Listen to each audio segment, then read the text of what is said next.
Hello, my name is Piotr Sliwa, and I would like to present work done on this combat consortium under the supervision of Heather Harrington, Gazina Reinert, and Julian Knight on community detection analysis in multilayer COVID-19 patient similarity networks.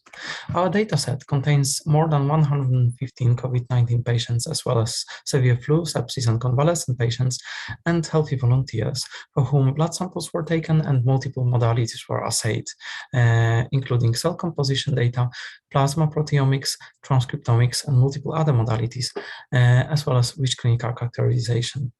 There is a need to analyze this data jointly rather than separately, because we hope that in this way we are able to discover more information. This is what the dataset looks like. We have multiple patients of different severities. They have multiple columns here, 5 are shown. Some of them are missing for some patients. And these columns have different lengths depending on how many features were measured using a given modality. We take one modality at a time and calculate patient similarity network values, and we then threshold them. So we take, for example, thresholded Pearson correlation network and get a patient similarity network. This would show us that patient 1 and 2 are not sufficiently similar, whereas patients 1 and 5 are similar to each other. We determine the parameters using cogent approach, which evaluates the consistency of such networks and chooses a network that is most consistent. We then take, and the next modality, construct another patient similarity network, and then we connect them into a multi-layer network by adding interlayer edges between the same patients in different modality layers, and we cluster them using the Leiden algorithm.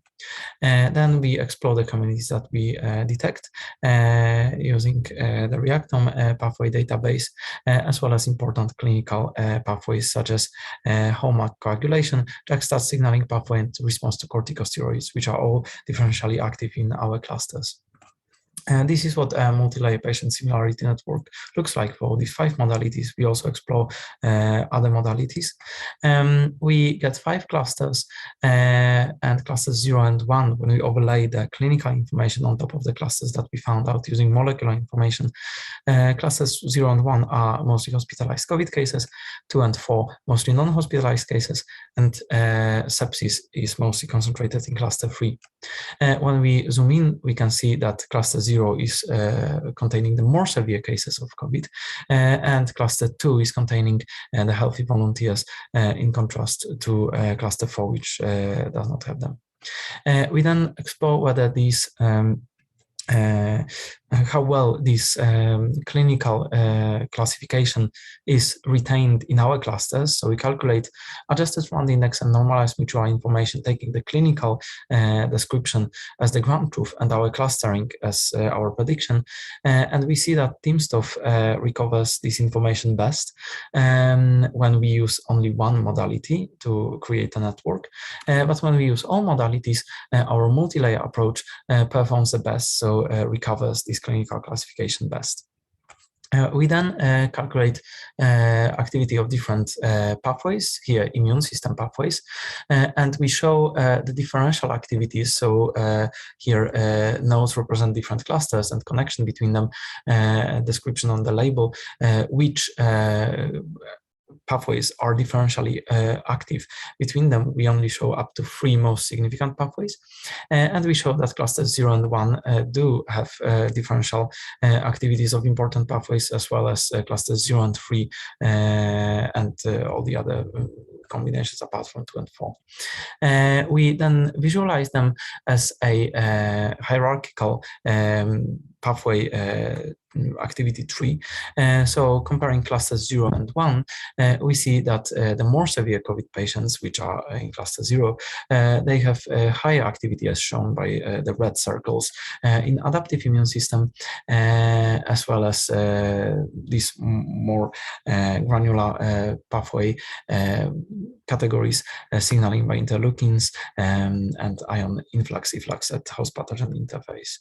Then when comparing clusters 0 and 3, so the more severe COVID cases with mostly sepsis cases, we see that among others, complement cascade is more active in the COVID cases, and Fc epsilon receptor signaling, as well as Fc gamma receptor dependent phagocytosis.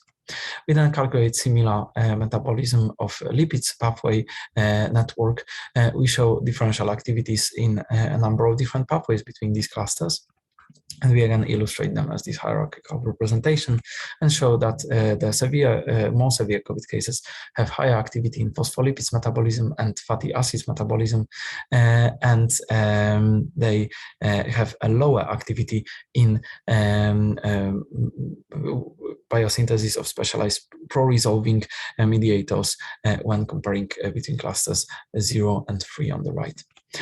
We then also compare the clinical differences. We show that patients in cluster 0 have longer ventilation days and lower oxygenation measured by different measures.